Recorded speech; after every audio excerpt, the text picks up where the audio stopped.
para poder revisar su caso clínico. Fernando, no sé quién sabe.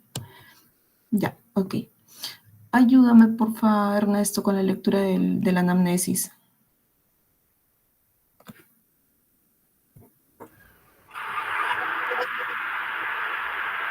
Doctora, ¿se escucha?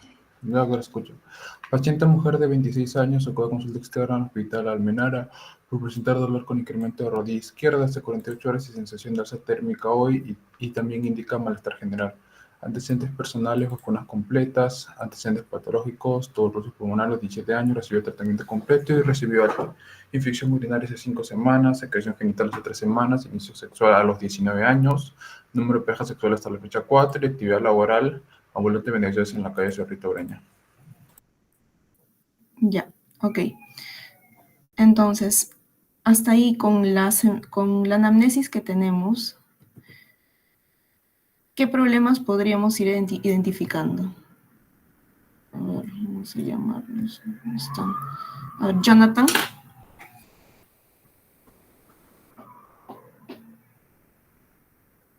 Doctora, se ve con un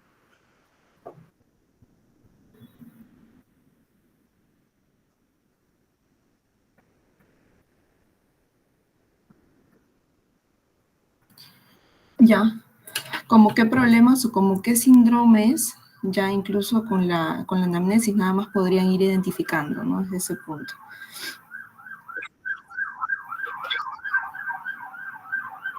Una infección, bueno, ok. Jim. Sí, doctora. ¿Qué síndromes o qué problemas, teniendo en cuenta solo la anamnesis, podrían ir identificando? Como el síndrome, bueno, lo que se conoce como síndrome febril, tal vez, por el tema del malestar general. Y además, el hecho de que presente dolor con incremento de volumen sugiere que hay algún tipo de inflamación y por el tiempo, que desde hace 48 horas sería una inflamación de tipo agudo, ¿no? En rodilla izquierda. ¿Cómo se llama esa inflamación en la rodilla? Podría ser Ya, una monoartritis, tal vez. ya, ¿no? Es una monoartritis, ¿no? Dolor articular más signos inflamatorios, eso es una artritis. Entonces ya ustedes tienen que tener en claro eso, ¿no? Dolor articular, artralgia, con signos inflamatorios, artritis. La etiología todavía no la sabemos, ¿no? Y si tiene 48 horas de enfermedad, nada más, aguda. Y si es una articulación, monoarticular, ¿no? O sea, monoartritis aguda. Es importante en reumatología, en varias patologías reumatológicas, que ustedes identifiquen el síndrome y cuando hay dolor articular, principalmente, especifiquen el síndrome articular, ¿no? Por ejemplo, si es una monoartritis aguda, si es una monoartritis crónica, si es una oligoartritis agudo crónica, o si es una poliartritis agudo crónica, porque de acuerdo a este síndrome ustedes van a poder identificar o englobarse en un cierto número de etiologías, ¿no? Y diferenciarlas de otras. Ok, acerca de los antecedentes patológicos, ¿qué información relevante o qué nos podría hacer sospechar? A ver, Julio. En relación a esta monoartritis aguda que ya estamos identificando solo por anamnesis y los antecedentes patológicos, ¿en qué contribuyen estos? Sí, profesora, disculpe, la escuché un poco entrecortado. ¿Podría repetirme, por favor?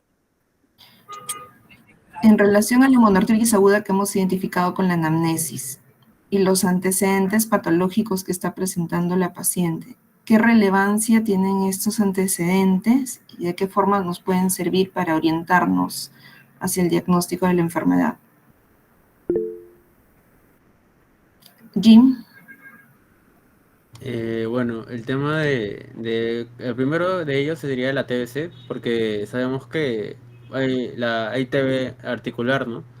Entonces, es de mucho interés saber el antecedente. Bueno, por lo menos aquí recibo el tratamiento completo, pero pueden quedar recidivas de la TB y que se pueda reinfectar, ¿no? Luego el otro que me llama la atención sería el número de parejas sexuales hasta la fecha 4. Siempre es importante Ujú, saber la actividad de riesgo, ya que uno de los gérmenes o bueno, de los patógenos que están relacionados con artritis es el gonococo, ¿no? Entonces, saber la cantidad de personas o la cantidad de parejas sexuales que ha tenido, si ha sido sexualmente activo o no, podría ver, ¿no?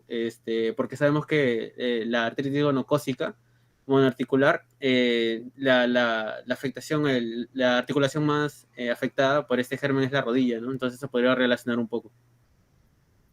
ok. Kevin. Mm, Sí, doctora. Bueno, viendo que es agudo, yo tomaría más porque sería una artritis séptica, ¿no? Ya que está cercano a las secreciones genitales, que son hace 3 semanas. Podemos considerar la TB, pero estaba viendo que sería más crónico. Y la otra opción también sería una artritis reactiva postinfecciosa, pero también estaba viendo que se produce en un mayor tiempo, ¿no? De 1 a 4 semanas después. Ujú. Ok, entonces esos tres datos que están mencionando sus compañeros, o sea, son correctos, ¿no? Justamente nos ponen estos antecedentes para tomar en cuenta ello, ¿no? La historia que esta paciente ha tenido TB, ¿no? O sea, ya tiene una prima infección por TB y ya hizo enfermedad, entonces eso la hace propensa o nos hace sospechar de que esta paciente podría tener de repente una artritis asociada a TB. También el dato de la secreción genital, ¿no? Nos puede hacer sospechar de una artritis reactiva, que bueno, el tiempo es variable realmente, ¿no? No es que sea exacto, ¿no? Respecto a la aparición de los síntomas. Es un poco variable, así que igual habría que considerar esa opción por este antecedente que nos dan.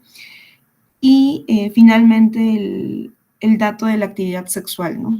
El inicio de la actividad sexual y el número de parejas sexuales también es un factor de riesgo en este caso para haber contraído alguna infección, principalmente por gonococo, ¿no? Entonces, esos tres datos son importantes para poder orientarnos hacia la etiología de la enfermedad. Ernesto, por favor, ¿puedes continuar con la parte del examen físico? Ya respecto al examen físico, la primera con los signos vitales, tiene una presión de 110/60, una frecuencia cardíaca de 85, frecuencia respiratoria de 20, saturación de oxígeno 99, peso 51, talla 150, temperatura 37,9 grados centígrados, piel y faneras con lesiones eritematosas, descamativas en muslos y antebrazos, rubicundez en cara, sudoración en frente, elasticidad conservada, uñas engrosadas en manos y pies con pitting positivo. Tiene una nariz de acuerdo con fosas nasales permeables, mucosa húmeda sin lesiones, motilidad conservada, escleras blancas, pupilas reactivas, conjuntiva rosada y húmeda, mucosa rosada, húmeda, no lesiones ulcerosas, lengua centrada con motilidad conservada, cardiovascular, pulsos periféricos regulares de buena intensidad, 85 minutos,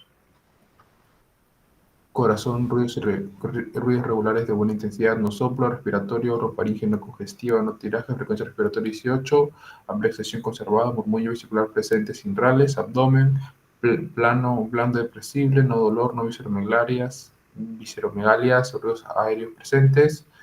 Ah, bueno, respecto a los miembros superiores, tiene rangos conservados, dolor ausente, miembro inferior izquierdo, caderas sin alteraciones, rodilla con piel eritematosa, semiflexión con incremento de volumen, temperatura y dolor, con la movilidad activa y pasiva, ambas limitadas. Paciente lote, pupila esterila, no tiene focalización y tono de fuerza muscular conservada. Ya, ok. Médico, ya. Hasta ahí nada más, por favor. Ya, acerca de los hallazgos, que son principalmente en dos sistemas, ¿no? Los hallazgos positivos, principalmente en piel y en sistema osteomioarticular.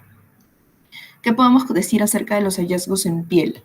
Eh, a ver, ¿dónde nos quedamos? Jim. Sí, doctora. Bueno, con respecto a cómo la describen, Ujú, las lesiones cutáneas eritematosas descamativas más el característica del pitting mundial son características de la psoriasis, ¿no? Serían lesiones de tipo psoriásico o psoriasiformes. Y bueno, se comprueba el estado febril en la que vive la paciente, que sería la rubicundez facial y la sudoración, ¿no? Que presenta. Ok. Sí, ¿no? El pitting es sugestivo de psoriasis y tratan de alguna forma de describirnos lesiones compatibles con ellas, ¿no? Aunque deberían ser placas descamativas sobre una base eritematosa, que principalmente en qué zonas se expresan, que no lo señalan aquí, ¿no? Pero ustedes ya creo que han llevado dermatología también. Llevan en codos, En, codos, en las, rodillas. en las superficies articulares extensoras, ¿no? Sobre las superficies extensoras. Ok, y acerca del sistema osteomioarticular, ¿qué pueden comentar? A ver, vamos a llamar. ¿Quién está aquí? Ernesto. Doctora, respecto al sistema osteoarticular ya se confirma ya que en el miembro inferior izquierdo es clásicamente una monoartritis, tiene una reacción claramente, bueno, tiene una reacción como es eritematosa de inflexión con incremento de volumen, eso prácticamente muestra un compromiso séptico ya a nivel local. Y bueno, no menciona, bueno, están en rango febril, pero bueno, están casi en rango febril. Y sí, en este caso creo que se podría capturar como una septicemia, ¿no? O sea, no menciona las clásicas, por ejemplo, si está en la mañana le debería, por ejemplo, si es doloroso el movimiento, si, por ejemplo, si en la mañana remuestra dolor sin movimiento, durante cuánto tiempo le duele, no hay más características ni tampoco el incremento de volumen prácticamente cede al pasar del tiempo, ¿no? Solamente mencionan lo que se encuentra en el momento. Ok, ¿les parece a ustedes, saber a los demás, que con esta descripción que nos colocan del sistema osteomioarticular es suficiente para comprobar que realmente tiene una artritis? Y no estamos hablando de séptica ni de cuál es lo inflamatorio, cuál es la etiología, ¿no? Sino simplemente de que realmente nos describen algún signo o alguna maniobra semiológica que nos indique que hay aumento de líquido sinovial aquí en esta descripción, o qué maniobras deberíamos utilizar o deberían describirse aquí en el caso clínico para orientarnos a pensar que realmente hay una artritis. Está bien, el calor, aumento de volumen, pero ¿qué falta en ese examen físico?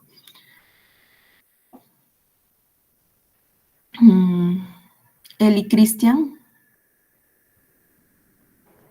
Sí, doctora. ¿Qué Sí, falta? doctora. Eh, doctora, como se encuentra a nivel de la rodilla y presenta signos como, por ejemplo, aumento de volumen, el calor, el eritema y el dolor intenso y tiene limitada su capacidad para moverse, entonces podemos decir que se trataría de una artritis porque se manifiesta como tumefacción. Ahí podemos buscar el signo del témpano. Signo del témpano, ya, ok, no está descrito ahí el signo del témpano, ¿no? ¿Qué otro signo? ¿Qué otro signo? Está Cristian.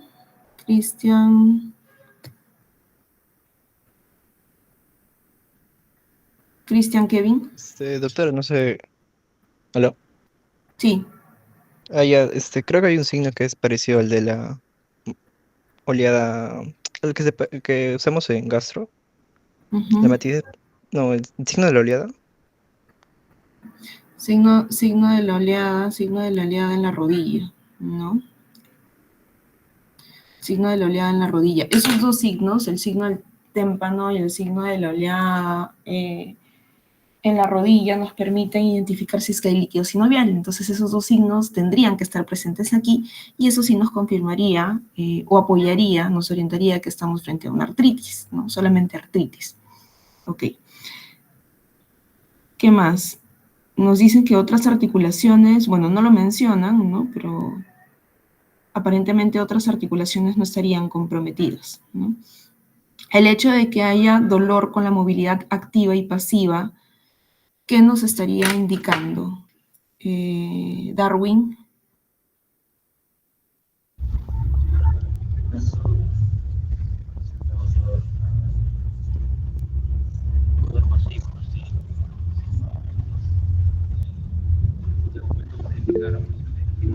Darwin, no se te escucha nada. Se escucha muy lejos.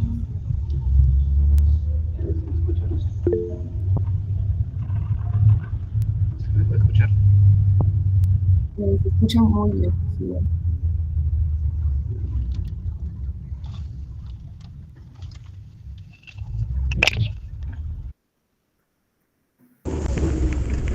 ¿Se me puede escuchar ahora sí, doctora? Ahora sí, ahora sí. Ya. En este caso, eso nos va a descargar el dolor en pasivo o un dolor a la movilidad. Se trataría de un problema de inflamación. En cambio, si nosotros movemos la articulación del paciente y hay dolor, indicaría un problema de inflamación. En cambio, si movemos y no hay dolor y solamente condensa el paciente, indicaría que es un dolor de inflamación. No, para eso no sirve esta maniobra de ver si es que hay dolor en la movilidad activa o pasiva. Vamos a seguir preguntando. Jonathan.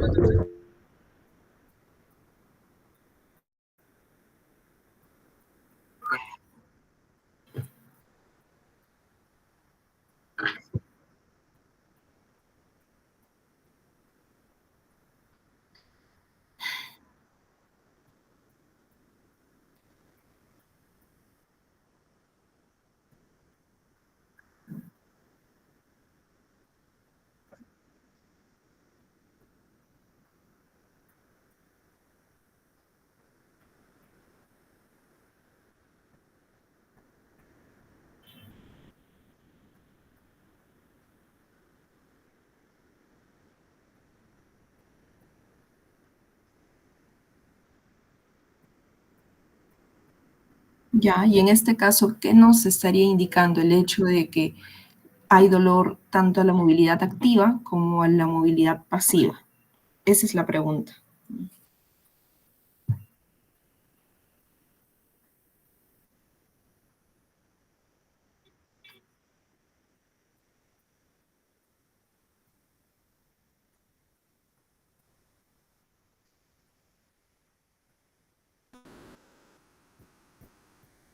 Ya, más o menos.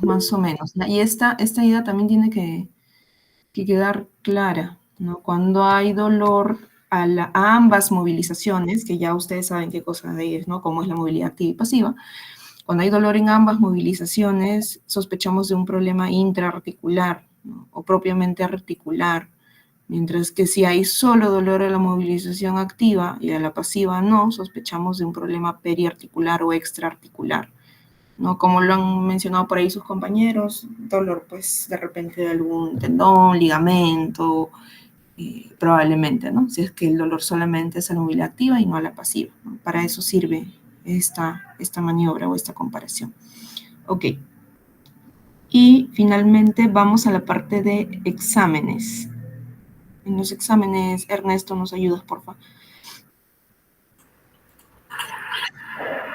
Médico de emergencia solicita exámenes auxiliares, hemograma 12.1, leucocitos 6.914, linfocitos 1.396, segmentados 2.500, eosinófilos 0, abastonados 1%, plaquetas 380.000, examen de orina normal, radiografía de rodillas, se evidencia incremento de volumen de partes blandas, radiografía de tórax, se aprecia caverna en ápice superior derecho, incremento de trama bronquioalveolar. ¿Qué podemos interpretar de estos resultados?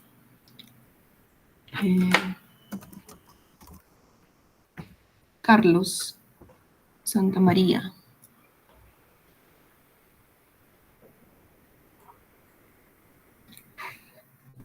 Sí, doctora, buenas noches. Bueno, vemos que en cuanto al hemograma está normal. Los leucocitos también se encuentran dentro del rango normal, ¿no? Eh, no hay desviación izquierda, los linfocitos están en 1396, las plaquetas en 280.000. Entonces, no hay una leucocitosis franca, ¿no? Ni una anemia. Esto nos podría descartar así, entonces una artritis séptica. ¿Ya? ¿Tú crees que por tener un hemograma normal eso descartaría la artritis séptica? O sea, no descartaría, pero nos podría, o sea, disminuir la posibilidad de que podría ocasionarse por una sepsis, o sea, por una infección. Alejar esa posibilidad. Ajá. Ya, a ver, qué dice el resto? Kevin.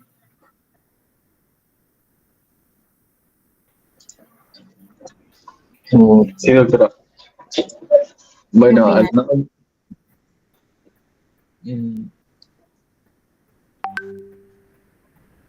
al no haber leucocitosis, bueno, no descartamos tanto la, ¿cómo se podría decir? Una sepsis como tal.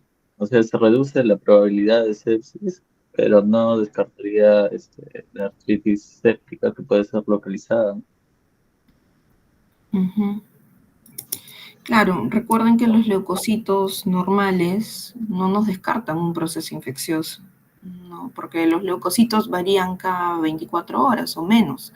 Entonces, es una foto del momento, nada más, ¿no? Pueden estar pasando varias cosas, ¿no? Cuando la infección es localizada, no necesariamente hay una repercusión en los leucocitos, ¿no?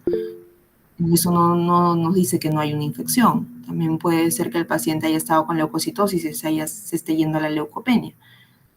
Ahí también podríamos tener una imagen normal de leucocitos en un hemograma del momento, y eso no nos indica que no esté una infección, ¿no? Jim. Sí, doctora. Ahí, por ejemplo, de lo que habló mi compañero acerca de la artritis séptica, lo que se necesitaría más que nada es, o sea, para definir o no, sería la artocentesis, ¿no? Que sería el análisis del líquido sinovial propiamente antes que confiar en lo que sale en el hemograma, porque muchas veces el hemograma suele salir normal, en valores normales aceptables en enfermedades, como en diferentes tipos de artritis. Sí, ¿no? Entonces, el hemograma es una prueba que nos puede orientar, pero muchas veces podría estar normal en ese tipo de patologías, ¿no? Entonces, no tiene que ser algo muy orientador. Si es que nosotros tenemos una alta sospecha de que se trata de una artritis séptica, tenemos que ir a hacer las pruebas que corresponden, ¿no?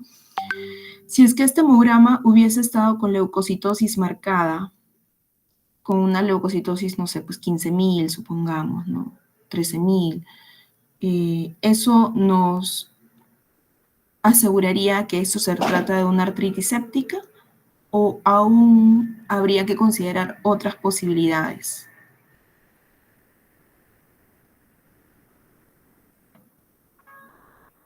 A ver. Teniendo en cuenta, doctora, ¿solo leucocitos elevados o neutrofilia también? Solo leucocitos elevados, para empezar.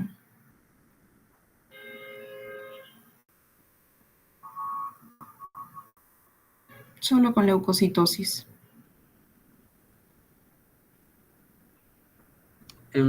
Porque tenía entendido que, por ejemplo, la artritis séptica clásica se presentaba no con leucocitosis, pero también acompañada con neutrofilia, más que nada por Staphylococcus aureus.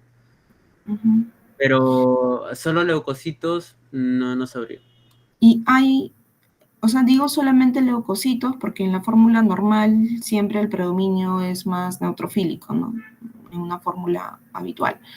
Pero a lo que voy es, existen otras patologías que cursen con el cuadro clínico que nos han comentado acerca de la paciente, ¿no? O sea, con una monoartritis aguda y además leucocitosis, y que no sea una artritis séptica. A ver, vamos a preguntar a Jonathan.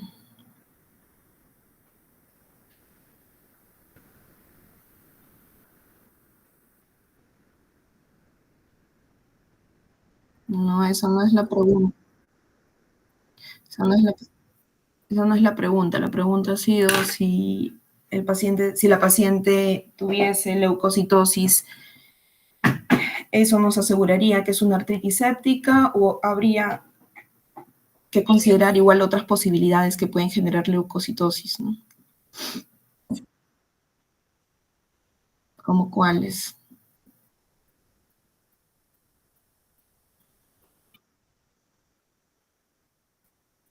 No, la osteoporosis no duele, para empezar. Eso no genera artritis, ¿no?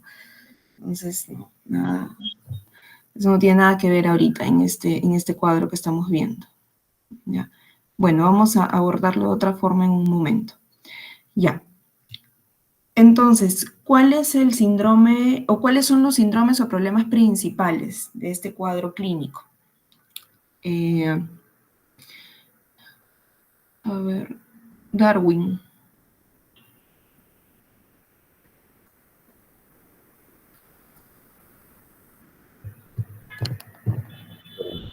Correspondiente a lo que acabamos de hablar ahorita.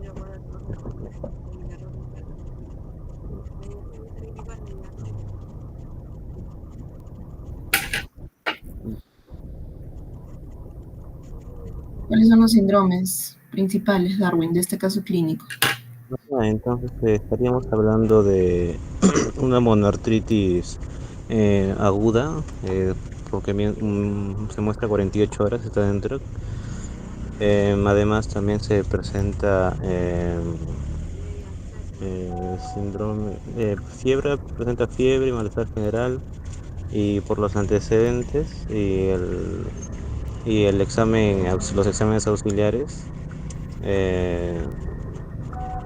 hasta el momento estaríamos pensando igual como mencioné, una monoartritis aguda dolorosa de rodilla izquierda. La monoartritis aguda, el segundo síndrome, que lo deja entrever su compañero, síndrome febril, y el tercer problema, ¿cuál sería? Falta un problema ahí, que nos han dejado algún indicio en el examen físico, ¿no? La de la psoriasis, doctora. La psoriasis, ¿no? Ajá, la psoriasis, ya. Entonces, teniendo en cuenta estos síndromes, sobre todo el principal, que es la monoartritis, ¿no? ¿Cuáles serían posibilidades etiológicas de este síndrome? Y en base a eso vamos a elaborar su plan de trabajo, ¿no? Vamos a preguntar, a ver, a Julio Gas.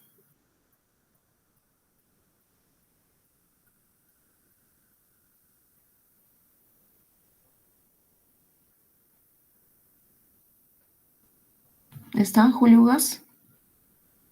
Sí, doctora.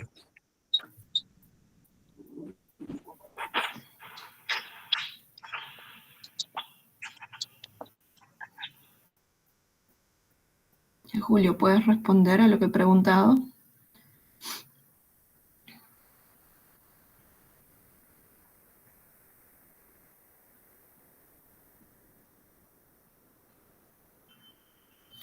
Chicos, yo me doy cuenta cuando están atentos y no están atentos, ¿ah? Ya hasta ahora hay varios que tienen varias X acá en mi lista. Eli Cristian.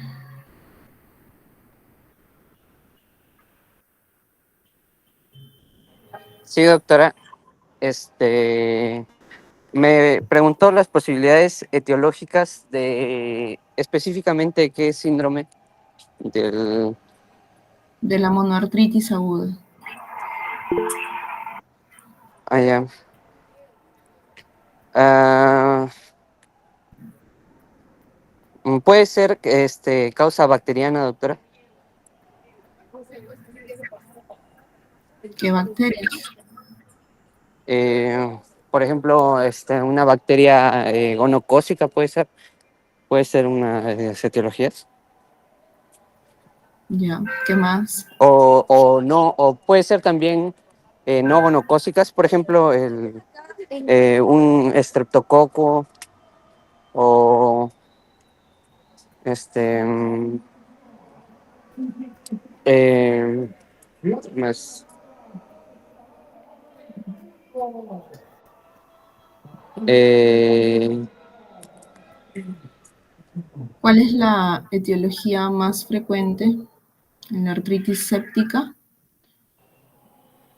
la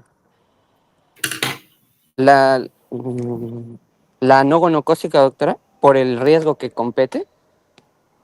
Ya, pero ¿cuál es el germen más frecuente dentro de las no Eh, gonocócicas? me parece que es el aureus, pero no recuerdo muy El bien. aureus que nos ha soplado ahí, Jean. ¿Y cómo se llama el aureus? Este es um, Ya.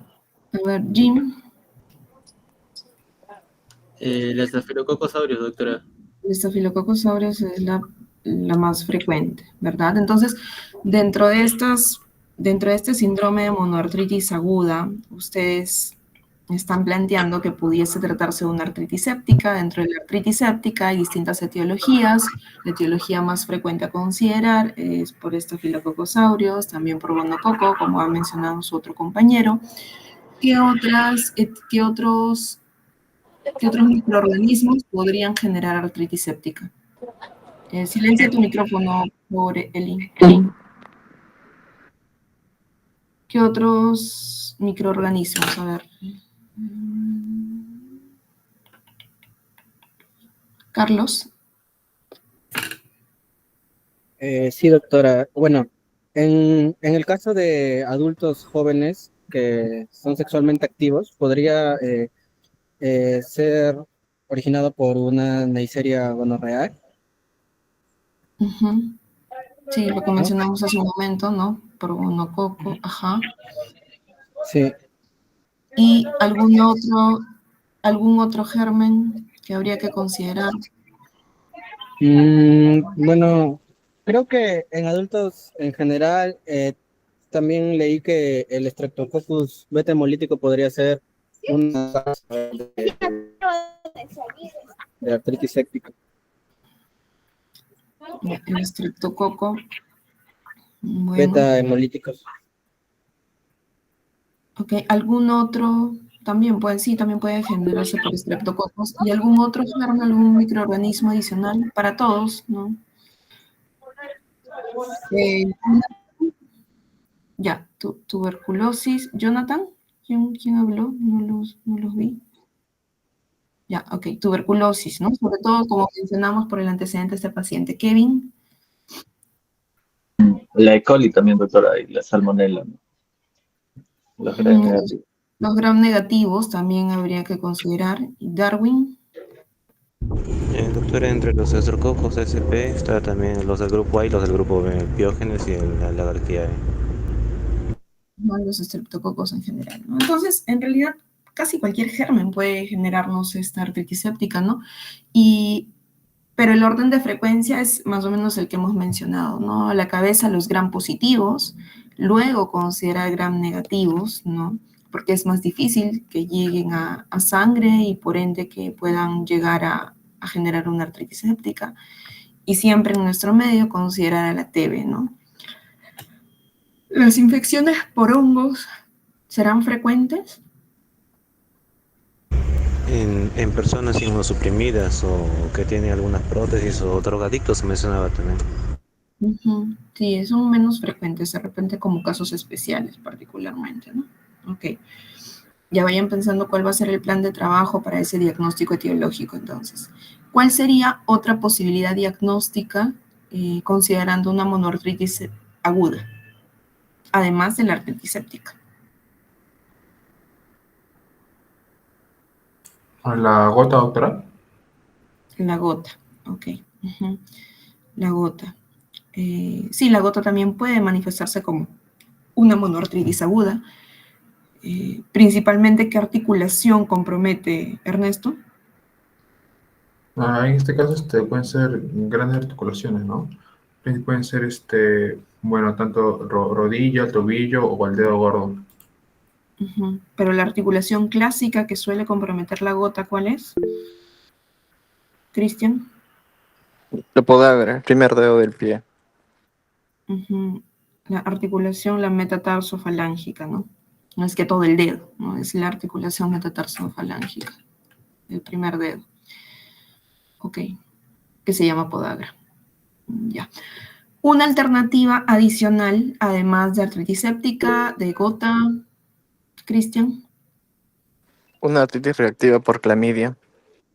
una artritis reactiva. La artritis reactiva clásicamente se presenta como monoartritis o como oligoartritis o como poliartritis, Cristian.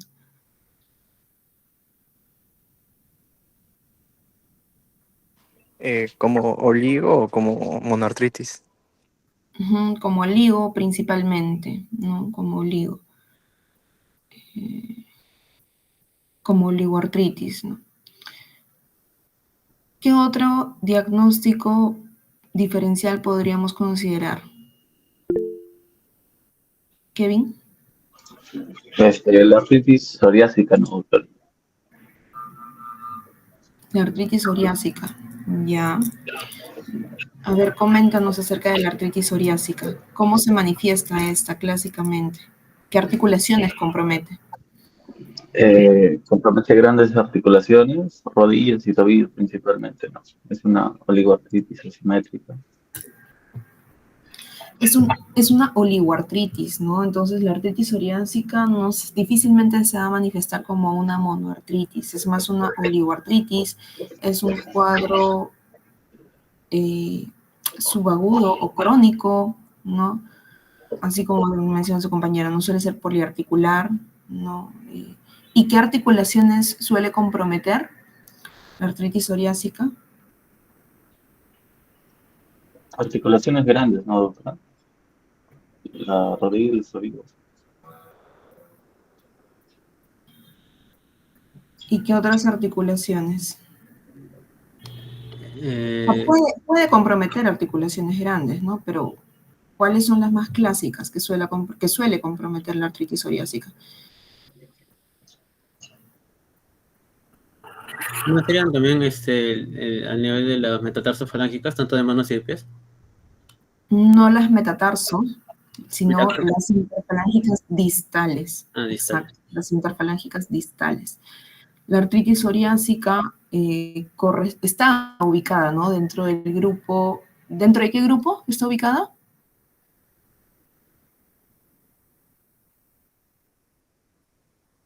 Ya, ok, bueno, esa es una clasificación. Otra clasificación está ubicada dentro de las artritis seronegativas, ¿no? Junto con la espondilitis anquilosante, las artritis asociadas a Espondiloartritis también. neuropatías. Ajá. Entonces, está junto con todas estas artritis dentro del grupo de las artritis seronegativas. Y estas artritis seronegativas son un grupo de patologías, son un grupo de entidades que tienen manifestaciones distintas a las otras artritis, ¿no? Distintas a la artritis reumatoide, a la artritis, no sé, por lupus, a la artritis por otro tipo de enfermedades autoinmunes de repente, ¿no? ¿Y cuáles son las diferencias que suelen afectar articulaciones axiales, ¿no? O sea, que pueden comprometer columnas sacroiliacas principalmente, ¿no? Que pueden asociarse a entesitis, ¿no? A signos inflamatorios de inserción de los tendones. Entonces, eso y sobre todo el compromiso de las interfalángicas distales, eso es lo que nos lleva lo que nos tiene que orientar a pensar en una artritis psoriásica. Este cuadro no tiene, al menos el cuadro de la monoartritis aguda no tiene relación o no nos orienta hacia una artritis psoriásica. ¿Cuál puede ser otro diagnóstico diferencial entonces? Luego también está, doctora, la artritis por microcristales. Bueno, ahí ya mencionó, ¿no? La gota, la pseudogota tal vez, ¿no? Pero además, eso es más frecuente en hombres más que en mujeres. Sí, la gota, que ya la mencionó su compañero hace un momento, y la pseudogota, ¿no?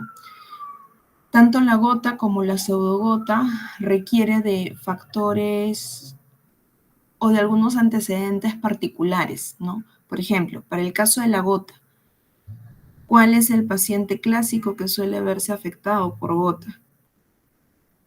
¿Y nuestro paciente cumple con ello o no?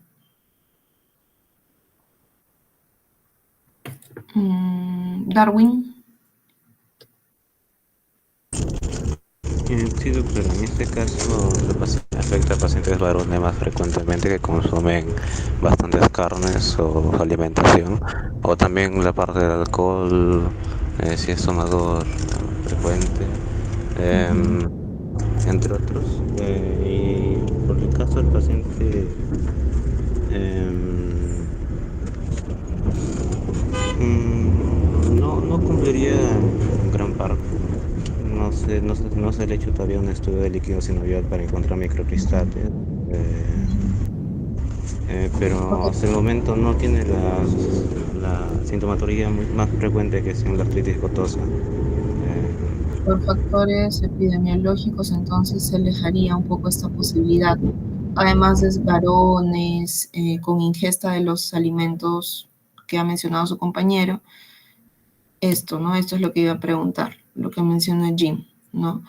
Antecedentes de enfermedades metabólicas, ¿no? Ese es el factor de riesgo muy importante para la gota, ¿no? Y en la pseudogota, ¿cuál es este dato epidemiológico que es importante para considerar esta opción, este diagnóstico?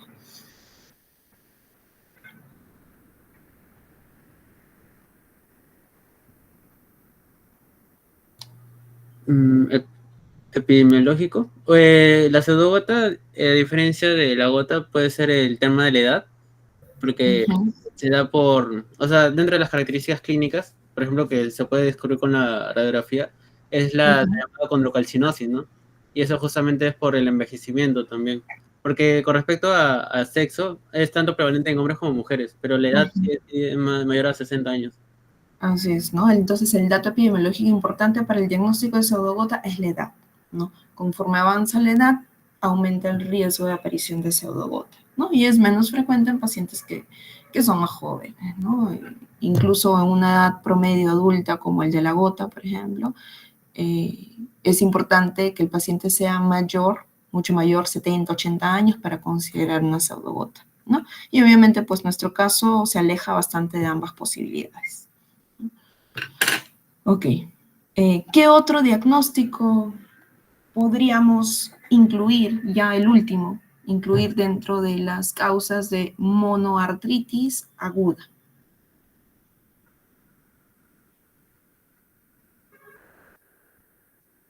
¿Qué diferencial? A ver, Cristian, Kevin. ¿Por trauma quizá, doctora? ¿Algún golpe? Algún evento mecánico o traumático, ¿no? Entonces, por ejemplo, alguna rotura de ligamentos, alguna alteración del menisco.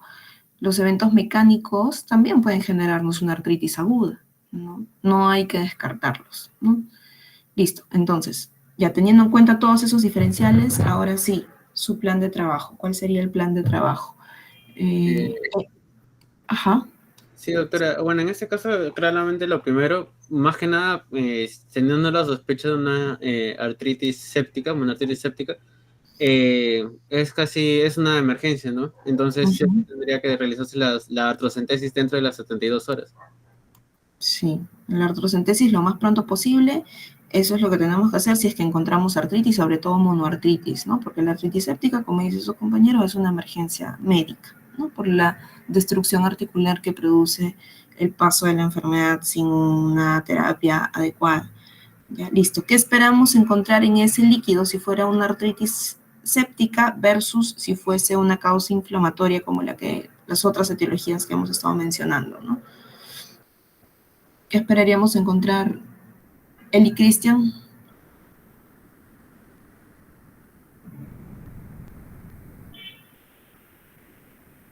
Sí, sí, doctora. Bueno, en el líquido, tal vez en una artritis séptica, como mencionó, Tal vez el aspecto del líquido sería turbio y un poco purulento, ¿no? Ya, la En, macroscopía. ¿Cómo estaría la viscosidad? em, mm, Y estaría elevada, ¿no, doctora? elevada la viscosidad. ¿Y cómo estaría la celularidad? Aumentada también, el ¿Cuánto? recuento de leucocitos estaría, más de 50.000, ¿no? Más de 50 También, mil. ¿Ya? Ya, ujú, pero ahí sí la viscosidad, ¿cómo estaría? No está aumentada la viscosidad, ¿no? ¿Cómo debería estar? Viscosidad muy baja. Baja, ajá. ¿no? Se pierde la viscosidad. Ya, el recuento de leucocitos sí está bien. ¿Y si esto fuese una inflamatoria, Eli? Em, por ¿Cómo estaría inflamatoria, ¿se refiere el recuento celular? en caso de la artritis reactiva, doctora? En el caso de todas las patologías inflamatorias que hemos hablado, ¿no? Gota, pseudogota, Bueno, estaría disminuido la cantidad de leucocitos, ¿no? ¿cuánto? Eh, bueno, estaría depende la artritis, pero debe estar menor de 50.000, 40.000, o puede estar también de 5.000 a 10.000. Mm, esos datos tienen que estar claros, o sea, tienen que estar exactos. Ernesto Terrones, ¿cómo estaría el recuento celular si la causa fuese inflamatoria? Si yo tengo recuento celular, bueno, supongo que la glucosa va a estar normal. Y va a ser una celularidad. No, doctora, no lo tengo claro la celularidad. Ya. ¿Quién levantó la mano? Jonathan, dinos.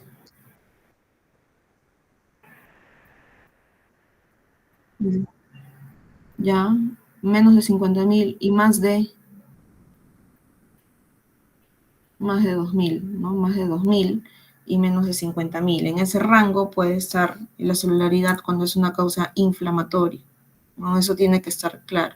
Y si fuese una causa mecánica, como mencionábamos, ¿no? Por ejemplo, no sé, un traumatismo, alguna lesión de alguna estructura intraarticular, ¿cómo estaría la celularidad? Menos de 2000, no, doctora. Menos de 2.000, ajá. ¿No? Entonces esos puntos de corte son importantes para que establezcan cuál es la etiología de su patología, ¿no? Listo. Para gota y pseudogota, ¿qué otras pruebas pediríamos? El urato, doctora. Ujú. ¿Pero qué prueba? De cristal, doctora. Ajá. Visualización de cristales en microscopía, ¿no? En el caso de gota, veremos cristales de Urato. Monosódico. urato monosódico y en el caso de la pseudogota, Pirofosfato Eso, cálcico. pirofosfato cálcico, ¿no? ¿Cómo son los cristales de urato monosódico? Son como en forma de aguja. Ujú, en forma de aguja. Ajá. La birrefringencia, ¿cómo es? Negativo. Birrefringencia negativa. Y los cristales de la pseudogota, En forma de romboide. romboidales, ¿no?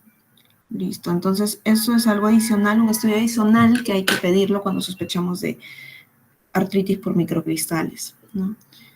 Ya mencionamos cómo va a estar la celularidad en esos casos, ¿no? Y si quisiéramos evaluar, de repente tenemos un líquido bajo, un recuento bajo, y por ahí en el examen físico nos parece que hay un compromiso de repente algún ligamento o de alguno de los meniscos, y quisiéramos evaluar una de esas estructuras, ¿qué prueba adicional tendríamos que solicitar? Radiografía. Ecografía, radiografía. Radiografía no, la radiografía no nos sirve para ver estructuras blandas, ¿no? Ecografía puede ser, pero ¿cuál sería la mejor imagen que tendríamos que solicitar para Resonancia magnética. una resonancia, ¿no? Entonces, igual, ideas claras para que puedan hacer su plan de trabajo claro, ¿no? Si sospecho de alguna lesión intraarticular, La ecografía puede por ahí ayudarme un poco, pero no es el gold estándar, no es una prueba que tenga mucho rendimiento, ¿no? Entonces la resonancia sería ahí la primera opción. Ok, entonces ya tenemos ese plan de trabajo. Yo tengo por acá... Doctor, una pregunta. En el caso de la resonancia sería para evaluar, como usted mismo dijo, daño en los meniscos o tal vez el cartílago, ¿no? De la articulación. Sí. Pero en cuanto al tratamiento, ¿en qué tanto variaría el tratamiento, ¿no? Con el resultado de la resonancia magnética, me refiero. Cuando hay un problema mecánico. En general, o sea, por ejemplo, en el caso que sea una artritis séptica, claramente, porque si bien es cierto, se le tiene que realizar la artrocentesis dentro de las 72 horas para que se evite mayor daño al cartílago, ¿no? Pero no sabemos con cuánto tiempo ya ha estado con dicha artritis séptica, ¿no? Antes de llegar a la emergencia. Entonces, se evaluaría nada más la cantidad de cartílago disminuido, pero, por ejemplo, la terapia sigue siendo terapia física, de rehabilitación, ¿no? Entonces, mi pregunta iba a ¿qué tanto cambiaría el tratamiento? Si es que tenemos el resultado de la resonancia magnética o no. Yo me refería al uso de la resonancia magnética siempre y cuando el diagnóstico que nosotros tenemos sea de alguna patología intraarticular, pero mecánica, ¿no? Me estaba refiriendo a eso, no al compromiso mecánico dentro de una artritis séptica, que pudiese haberlo, ¿no? O sea, cuando tenemos pacientes que han sido diagnosticados de manera muy tardía, o el tratamiento ha demorado mucho, o hay una destrucción intraarticular muy marcada, entonces sí, ¿no? Para ver la consecuencia o la afectación del tejido blando, habrá que solicitar también una resonancia, ¿no? Y de acuerdo a lo que se encuentre, plantear distintas posibilidades, ¿no? En algunos casos, no aquí, pero de repente en otras articulaciones se puede considerar hasta recambios articulares, ¿no? Porque llega a tener una artrosis tan severa que incapacita al paciente en adelante, ¿no? Entonces, eso, pero en este caso particular, lo que estábamos hablando me refería a lesiones mecánicas, ¿no? Y el uso de la resonancia para la evaluación de ellas. Ahora, les iba a hablar acerca de los resultados que encontramos en este paciente. A ver. Ya. Ya, escuchen los resultados, ¿ya? Le hacen una artrocentesis, encuentran líquido amarillo turbio de 15 mililitros y viscosidad disminuida. El estudio del líquido sinovial se encuentra celularidad incrementada a predominio de polimorfonucleares con 70.000 células, glucosa en 20, disminuida, ¿no? Y proteínas incrementadas. El cultivo del líquido sinovial fue positivo para estafilococos. El antibiograma, bueno, es un estafilococo sensible. El urocultivo fue negativo, ¿ya? Y le hicieron una ecografía osteoarticular también de la rodilla, donde se encuentra un incremento de volumen a nivel de la cavidad femorotibial, líquido con cambios de grosor, con líquido, con cambios de grosor a nivel de la membrana sinovial y un Doppler positivo, ¿no? Entonces, como ven, este líquido ha sido un líquido séptico, ¿no? Con todas las características, el aumento de la celularidad por encima de 50.000, la glucosa disminuida, las proteínas aumentadas, se logra identificar el germen, que es un estafilo sensible, pero detalle en la ecografía, por ejemplo, ¿no? Ecografía articular de la rodilla, sí evidencian el aumento del líquido, el aumento de grosor de la membrana sinovial y un Doppler positivo, ¿no? Por ejemplo, encontrar un Doppler positivo en esta ecografía, ¿qué nos estaría indicando?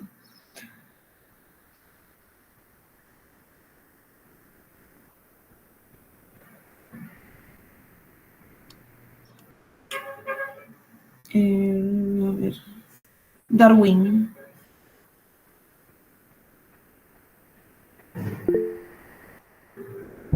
Ernesto, ya, Ernesto, ya la mano, Ernesto. No, doctora, según yo tengo entendido, decía cuando hay bueno, supongo que habrá un aumento del flujo sanguíneo y también una vascularización, ¿no? Lo que nos puede confirmar que hay una infección aguda, ¿no? La hipervascularización. Sí, Doppler positivo nos indica que este cuadro es agudo, ¿no? Principalmente. Doppler positivo, cuadro agudo. Listo.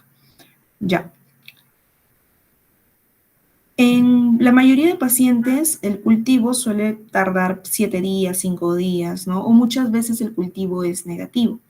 Entonces, si tuviésemos esta celularidad con esta glucosa, ¿cuál sería? Y obviamente nos orienta a una artritis séptica. ¿Cuál sería el tratamiento antibiótico empírico? ¿No? El tratamiento inicial para una artritis séptica.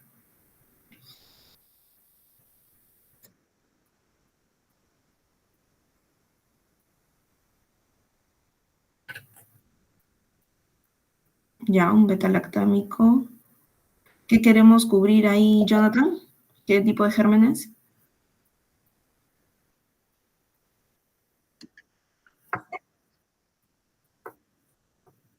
Gran positivos, ok. ¿Qué otra alternativa tendríamos? Ernesto, Ceftriaxona para gram negativos. también gram negativos, ¿no? Principalmente gram negativos. También cubre gram positivos. ¿Qué otra alternativa antibiótica tendríamos? Vancomicina, doctora. Ujú. ¿Por qué? ¿Por qué van?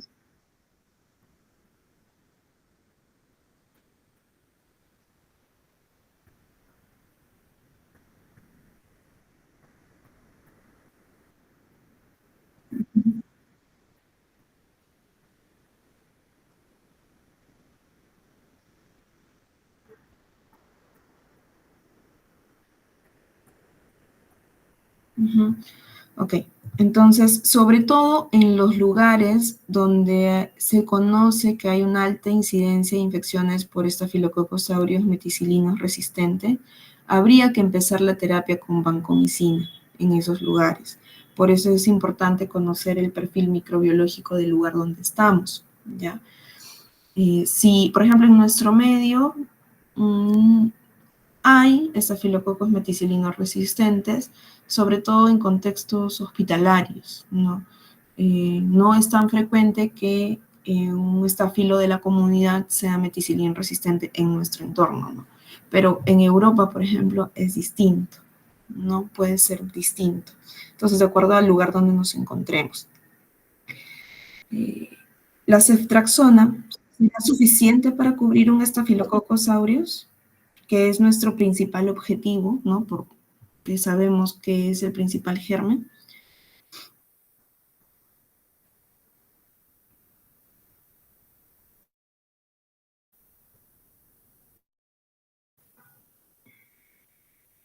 A veces es insuficiente, ¿no? La ceftriaxona para cubrir Staphylococcus aureus. Creo que alguien quería mencionar algo, alguien estaba hablando.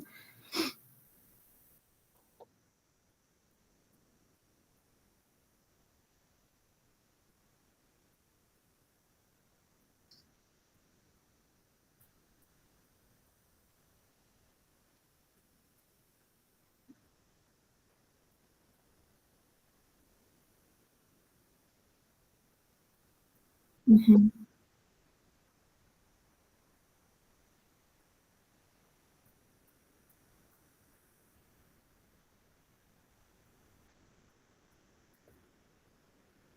ujú. Sí, sí, eso está bien. Ujú. Sí, está bien, eso es correcto, ¿no? Por eso decimos, la idea de empezar con vancomicina directamente es de acuerdo al perfil microbiológico de donde nos encontremos ubicados, ¿no? Por ejemplo, en nuestro entorno, no es que empecemos con vancomicina para todos los pacientes, ya a veces solemos empezar con oxacilina o con clindamicina de repente, ¿no? Cefazolina en algunos casos cuando sabemos que la resistencia del estafilococo es baja, ¿no? Por ejemplo, este paciente es un paciente joven, que aparentemente no ha tenido contactos con centros hospitalarios recientemente, al menos, ¿no? No hay por ahí una sospecha, no ha recibido antibióticos en los últimos 3 meses, no hay una sospecha para considerar que haya o que tenga actualmente una infección por algún germen resistente, ¿no? Entonces, eso hay que valorarlo de acuerdo al lugar donde nos encontremos, de acuerdo a las características del paciente y a sus factores de riesgo también, ¿ya? Pero hay que considerarlo, ¿no? Hay que considerarlo. Ceftriaxona es una buena opción porque no solamente nos va a ayudar a cubrir los gram positivos, a pesar de que pues la cobertura para el estafilococos no es tan completa, pero es una buena opción porque al ser un paciente o una paciente joven, va a cubrir también el gonococo, ¿no? Que es lo que queremos nosotros cubrir en este caso por los antecedentes sexuales que tiene la paciente, ¿ya? Entonces esa es una buena alternativa también. Aquí nos mencionan que a la paciente le dieron, como es un estafilococo sensible, le dieron tratamiento con ceftriaxona por 10 días. Ya por 10 días. ¿Cuánto es el tratamiento que debería darse en artritis séptica? ¿Cuánto debería durar el tratamiento?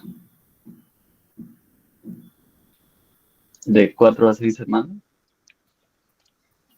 De 4 a 6 semanas, dice Kevin, ¿ok? ¿Alguien ha leído algo distinto? Jim, Doctora, yo creo que, Ernesto, ajá. Continúa, Ernesto. bueno, en este caso yo tengo entendido que es hasta las 2 semanas y si es insuficiente ya tienes que cambiar de antibiótico. 2 semanas, ya. Julio Gas, Sí, profesora. Julio, ¿cuánto debe durar el tratamiento? Doctora, en el caso de que, en el caso que sea artritis séptica, entonces se debería considerar, como bien mencioné, que sería en emergencia. Por lo tanto, son 4 semanas en total, pero me parece que las primeras son por vía endovenosa y luego se continúa por vía oral, ¿no? En el caso de la clindamicina me refiero. Ya que como bien lo mencionó usted, en este caso se encontró que era Staphylococcus aureus sensible, ¿no? Entonces, cubriríamos tanto el gonococo como el aureus, ¿no? Con la clindamicina. Y claro, y luego obviamente se tendría que ver si evoluciona favorablemente el paciente, ¿no? Y con los marcadores inflamatorios que vayan descendiendo para ya pasarlo a vía oral nada más. Ok. Jonathan.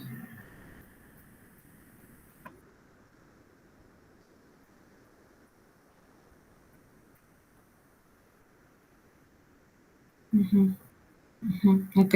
Entonces la duración del tratamiento es variable.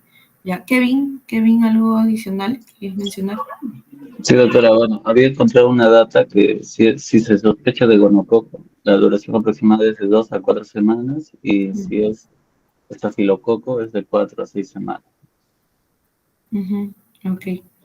Ya. Como mencionábamos, la duración es variable, ¿no? Varía en función al germen, varía en función a la evolución del cuadro clínico, de los reactantes de fase aguda, de la evolución de la enfermedad en general, pero mínimamente deberían ser 2 semanas, ¿no? Puede prolongarse a 4 semanas, e incluso más, 6 semanas, dependiendo de la enfermedad, ¿no? Si fuese por TB, obviamente la duración es mucho mayor, ¿no? Va para 1 año.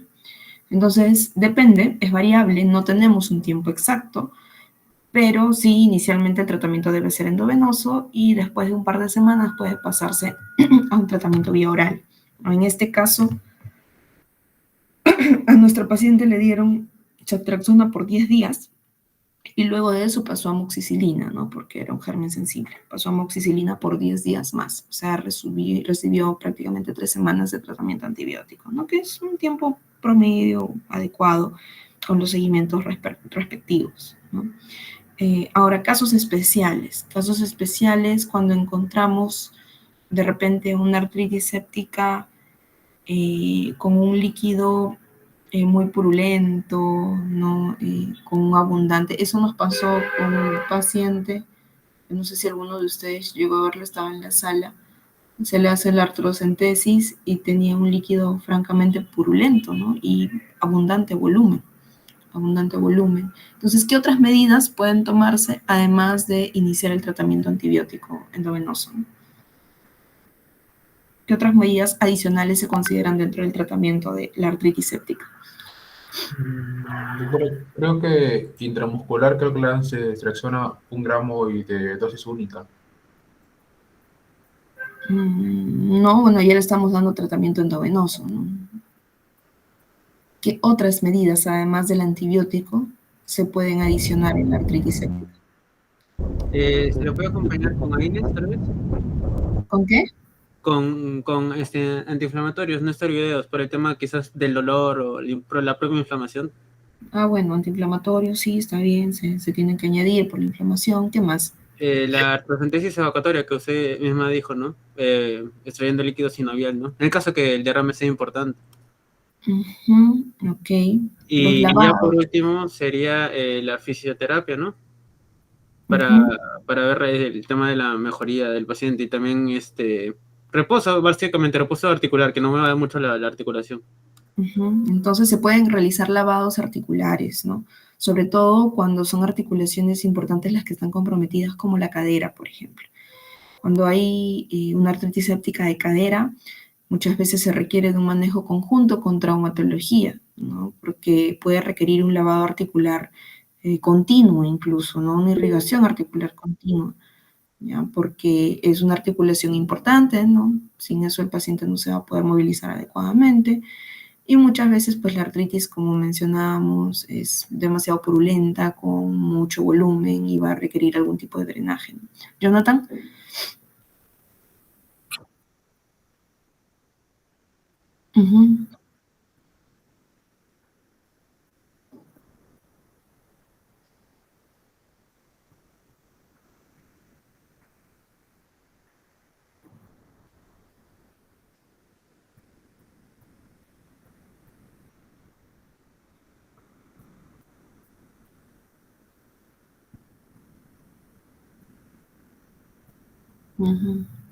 Sí, también asociar, además del uso del antibiótico que ya hemos mencionado hace un rato, algunos antiinflamatorios, ¿no? Que pueden ayudar al tratamiento también. Ok. Listo. Si fuese, en cambio, alguna de las otras patologías que hemos mencionado, principalmente la gota y la pseudogota, que son los principales diagnósticos diferenciales de esta enfermedad, ¿cuál sería el manejo en ese tipo de casos, por ejemplo?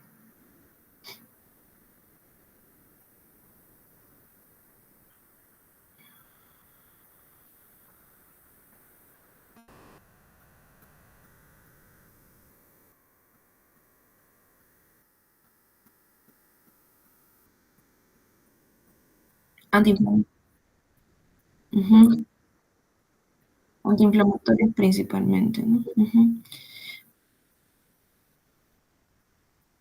Antiinflamatorios, colchicina también es una opción en el caso de la gota. Sí, ¿no? También podrían utilizarse corticoides en algunos casos a dosis bajas, ¿no? Cuando no responde bien a la enfermedad. Corticoides.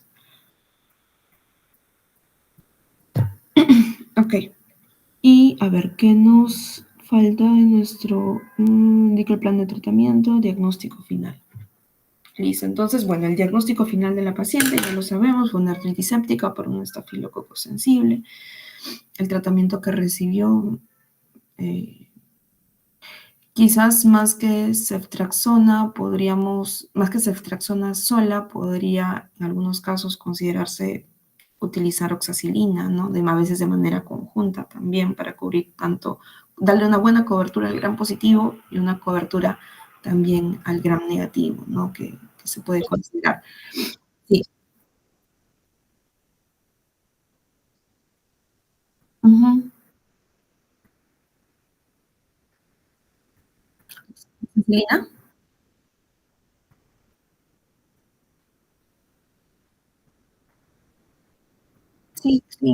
Sí hay oxacilina. Sí, oxacilina es un medicamento que está a disposición, ¿no? Sí hay oxacilina. A veces el uso de la ceftriaxona, como les decía, es para cubrir ambos grupos, no tanto gram positivos y gram negativos con un solo germen, pero bueno, teniendo por ahí la salvedad y teniendo el cuidado de que quizás el estafilococo no sea suficiente el tratamiento con ceftriaxona para cubrir este germen, ¿no? Por eso en algunos casos, si es que por ahí han visto pacientes con artritis séptica, sobre todo con factores de riesgo para infecciones resistentes, van a ver que puede iniciarse con vancomicina, ceftriaxona, ¿no? Pero solamente en esos casos en particular, ¿no? No es que para todos, ¿no? Porque en nuestro medio no es tan frecuente al menos en infecciones comunitarias, la resistencia del Staphylo aureus, ¿no? Ajá, sí, o sea, podemos usar oxacilina con Ceftria o solo Ceftria.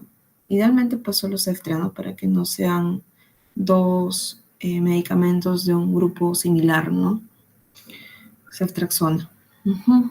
Y luego se puede continuar el tratamiento, como en el caso de este paciente, con amoxicilina. Por ejemplo, algo de lo que no hemos conversado, ¿no? Es cómo llega a formarse la artritis séptica, ¿no? ¿De dónde viene el germen?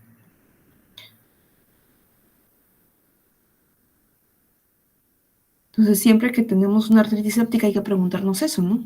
¿Cómo ha llegado? No es que una persona no inmunosuprimida, saludable, de la nada hace artritis séptica, ¿no? Doctora, sí, justamente habría que desfocalizar al paciente, ¿no? Porque claramente hay una infección, o sea, para que llegue al espacio sinovial debe haber una infección en algún punto del cuerpo. Y bueno, la vía de llegada, más que nada, es para este tipo de monoartritis, bueno, patologías articulares en general, es la hematógena, ¿no? Luego podría estar también por extensión contigua, pero básicamente habría que focalizar al paciente, ¿no? Tal vez revisándole la cavidad vocal o puntos de referencia al nivel del cuerpo que no se suelen revisar el examen físico, ¿no? Y que pueden estar ahí ocultos, ¿no? Como una periodontitis, por ejemplo. Ajá, sí, entonces siempre que tenemos una artritis séptica es importante preguntarnos de dónde vino, ¿no? Porque no es una infección común, no es como tener una infección urinaria en las mujeres o una infección, no sé, de repente una neumonía, ¿no? Un paciente que puede estar en extremos de la vida, ¿no? Siempre hay que preguntarnos de dónde está viniendo la infección y hay que buscar focos, ¿no? Focos probables. Entonces, cavidad oral, tomar hemocultivos, porque como la diseminación hematógena es una fuente importante para que se presente la artritis séptica, hay que buscar bacteremias, ¿no? Por eso la toma de hemocultivos, o alguna lesión dérmica, por ejemplo, ¿no? Algún absceso, alguna celulitis, de repente por ahí que el paciente no nos ha relatado. Por ejemplo, nosotros hace poco hemos tenido en la sala también un paciente con una artritis séptica muy particular, porque este paciente un mes antes había sido operado de una colostomía. Le hicieron una colostomía por un absceso perianal, ¿no? Y bueno, se le dio cobertura inicialmente, principalmente para gram positivos, ¿no? Creo que, no recuerdo bien si se le dio oxacilina o ceftriaxona, ¿no?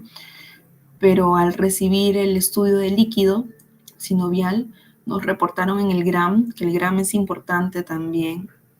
A veces la incidencia de algún germen en el gram es bastante baja, pero cuando la encontramos nos puede ayudar a guiar el tratamiento.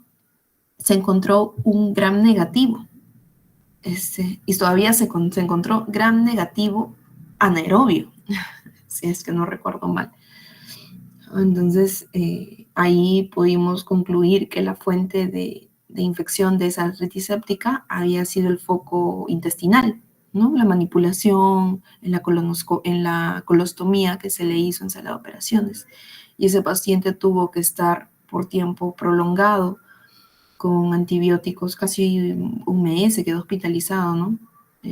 Se tuvo que utilizar no solo vancomicina, sino también meropenem, ¿no? En ese caso. Y a pesar de que le dimos un mes de antibióticos y pensamos que, o hasta un poco más de un mes, pensamos que con eso iba a ser suficiente, luego reingresó nuevamente, ¿no? Al parecer el tratamiento había sido insuficiente. Se le hizo lavados articulares también, tuvo que reingresar y ha reingresado recién hace un par de semanas. Ahora hace unos días ya le dieron de alta nuevamente, ¿no? El líquido sinovial no estaba aumentado esta vez, por lo que no se le pudo hacer la nueva artrocentesis, pero se le continuó el antibiótico y con eso mejoró el cuadro, ¿no? Otra vez el dolor articular y la fiebre también que estaba presentando el paciente en su reingreso. Y este paciente no tenía otro factor de riesgo, ¿no? Solamente la cirugía, nada más. No tenía ninguna inmunosupresión tampoco. E hizo una artritis séptica por un gram negativo.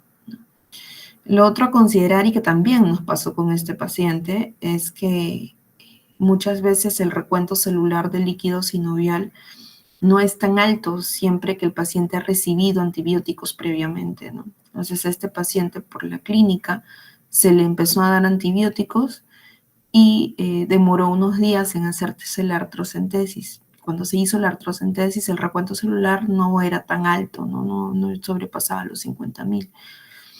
Entonces, por ahí algunos dijeron, no es artritis séptica, ¿no? Pero no es así, pues, ¿no? Hay que considerar que cuando un paciente está recibiendo antibióticos, yo no voy a esperar el mismo recuento celular de un paciente que no estuviese recibiendo, ¿no? Entonces, yo puedo tener un recuento celular menor, pero aún así, si es que la clínica es compatible, ¿no? Habrá que considerarlo como una artritis séptica y darle el tratamiento que requiere, ¿no? Y ese fue el caso del paciente, ¿no? A pesar de que el recuento no superaba los 50.000, se le dio el antibiótico y fue mejorando, ¿no? Fue mejorando con los días. Si fue necesario, por ejemplo, en su caso, porque tenía abundante volumen de líquido sinovial, hacer un lavado, hacer una artrocentesis evacuatoria y como un pequeño lavado articular, ¿no? Que eso lo hizo el servicio de reumatología. Y eso ayudó también a la mejoría del dolor articular, ¿no? El drenaje articular ayuda a la funcionalidad también de la articulación. Bueno, chicos, listo. Para terminar, ¿alguna pregunta, dudas acerca de este caso? Entonces, doctora, ¿cuál fue ese diagnóstico final? Disculpe. ¿Sería una artritis séptica aguda? Sí, es una artritis séptica. Las artritis sépticas son agudas, ¿no? Salvo que posea algún germen como la TB, por ejemplo, ¿no? Que genera un cuadro subagudo o crónico. ¿Y cuál es la etiología? ¿Por qué germen? De esta paciente, del caso Sí. clínico, es un Staphylococcus aureus. Meticilino sensible, ¿no? Fue un estafilococo sensible. Por eso es que respondió bien con ceftriaxona. Y luego se continuó el tratamiento con amoxicilina.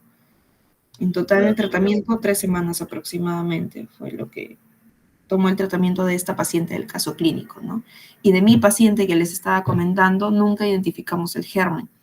Salió un gram que era un gram negativo anaerobio aparentemente, pero como comprenderán los anaerobios pues son más difíciles de cultivarlos, ¿no? Y en el hospital no tenemos cultivos de anaerobios. Eso por un lado, ¿no? Y por otro lado, el paciente ya estaba recibiendo antibióticos, ¿no? Que fue lo principal, ¿no? Siempre el antibiótico o el inicio del antibiótico nunca debería retrasar, la toma de cultivo nunca debería retrasar el inicio del antibiótico, ¿no? Entonces, la prioridad era salvar en lo posible la articulación, ¿no? Y darle el tratamiento lo más pronto posible. Por eso también no nos permitió identificar ningún germen, ¿no? Que a veces suele pasar, ¿no? A veces pasa. ¿Alguna otra pregunta, chicos, para terminar? ¿Quién faltó? Ernesto, uno de tus compañeros, Silva, ¿cómo se llama? Doctora, mi compañero Fernando había tenido unos problemas personales el día de hoy. No hay problema si más tarde le envía su explicación. ¿Él es Fernando Silva? Sí. Fernando. Ya. Bueno, ya no estaba presente en el caso, ¿no? Bueno, envíen sus actividades, las envían en un drive, por favor. ¿Ya? Doctora, disculpe, el doctor Cornejo dijo que por ser el primer caso no iban a haber actividades, pero a partir del segundo. Sí. Ok, ya. Bueno, ya voy a preguntarle igual y ya está bien. Entonces ya no envían eso. Entonces tu compañero que no ha venido ya no tendrá calificación también. Ya, chicos, entonces si no hay ninguna otra duda, quedamos ahí por el día de hoy. Con ustedes voy a tener el segundo caso, Ernesto. No, doctora, va a rotar. Va a rotar con otro grupo, ya, porque si el doctor me acaba de avisar que hay un segundo caso, creo que el día miércoles, ¿no? Doctora, si no, ya les dije a mis compañeros para que se vayan comunicando, porque usted no Sí. viene los miércoles. Sí, no, este miércoles sí estoy ahí, sí estoy en el hospital, pero como estamos respondiendo interconsultas en el pabellón, sí, los horarios, y hay informe médico, los horarios son complicados. ¿A qué hora tienen programados los casos clínicos? Creo que a las 12, A las 10. a las 10. Ya. ¿Y no tienen teoría? Sí, tenemos el caso clínico de 10 a 12, teoría de 12 a 2. Ah, ok, ya me había olvidado. Sí, no, ustedes tienen caso clínico a las 10. Ok, ya, está bien. Sí, porfa, dile a tus compañeros que se comunican conmigo. Ya, gracias. Ya, chicos, hasta luego. Buenas noches. Hasta luego, doctora. Buenas noches. Hasta luego, Hasta doctora. Hasta luego, doctora.